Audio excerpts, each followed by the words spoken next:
Doctor Parekh, चूंकि अमिताभ बच्चन के परिवार तक पहुंचना और ऊपर से आज ये खबर आना कि ऐश्वर्या और 8.5 साल की उनकी बेटी आराध्या को भी कोरोना हो गया है, ये अपने आप में बेहद चिंताजनक है। आप मुंबई में ही मौजूद हैं, अगर इस परिवार को लेकर कुछ जानकारी आपके पास हो तो मैं चाहूंगी जरूर शेयर करें आप। जी, परिवार के बारे में मेरे पास जानकारी नहीं है, और अगर होती भी तो एक डॉक्टर तरीके मुझे उसके बारे में बात करना अच्छा नहीं है। लेकिन मुझे सचमुच उनके मेडिकल कंडीशन के बारे में कोई भी जानकारी नहीं है। वो आपको उनके अस्पताल की तरफ से ठीक है मिलेगी। साहब, मैं लेकिन अगले सवाल पर आ जाती हूं। मैं समझ सकती हूं एक डॉक्टर की क्या क्या जिम्मेदारियां होती हैं, लेकिन चूंकि बच्चन परिवार के साथ पूरे देश की एक अलग तरह की भावनाएं जुड़ी होती हैं, हर एक अपने आप को परिवार की तरह उनसे कनेक्ट महसूस करता है, इस वजह से मेरा सवाल था। लेकिन अब मैं चाहूंगी, चूंकि अमिताभ बच्चन की उम्र 77 साल है, वो इस वक्त नानावती अस्पताल में है, और जो सबसे छोटी आराध्या है उनकी उम्र 8.5 साल की है, और हमने देखा कोरोना के पूरे काल के दौरान बार बार ये कहा गया कि 60 साल से ज्यादा उम्र के लोगों को और 10 साल से कम उम्र के बच्चों को बहुत ज्यादा ख्याल रखने की जरूरत है और इससे बचने की जरूरत है। ऐसे में अब ये दोनों जब संक्रमित पाए गए हैं तो मैं चाहूंगी कि किस तरह से इनका ट्रीटमेंट किया जा रहा होगा, कैसे एहतियात बरते जा रहे होंगे, अगर इसके बारे में डॉक्टर राजेश हमारे दर्शकों को आप कुछ बता पाए। जी जरूर। जो छोटी बेटी है उसको तो डॉक्टरों ने ये भी डिसाइड किया है कि वो घर में होम क्वारंटीन में रहेगी। इसका अर्थ ये है कि ज्यादा करके माइल्ड सिम्टम्स हैं और कोई डर नहीं है। अगर कोई भी थोड़ा भी मामूली डर होता तो डॉक्टर उनको हॉस्पिटल में लेके जाते, तो उसके बारे में हमको फिक्र करने की जरूरत नहीं है।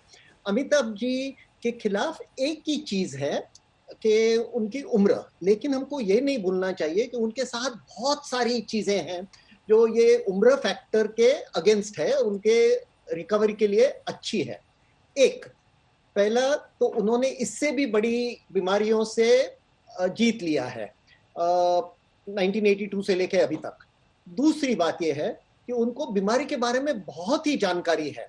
जो हमारी किताब है जिसके बारे में आपने बात की, हमने फरवरी महीने में पहली जो ड्राफ्ट रेडी हुआ था छपने के पहले उनके पास मैंने भेजा था, वो 300 पन्ने से ज्यादा है, और उन्होंने एक ही दिन में पूरी किताब पढ़ के दूसरे दिन ट्वीट पे उसकी कुछ तारीफ की थी, जो अभी हमारे किताब के कवर पे आ गई है। किताब छप गया है, तो उन्होंने सब पढ़ लिया था। और इसीलिए जब उनके सिम्टम्स बहुत माइल्ड थे वो अस्पताल में गए, वो भी बहुत ही अच्छी बात है उनके फेवर में।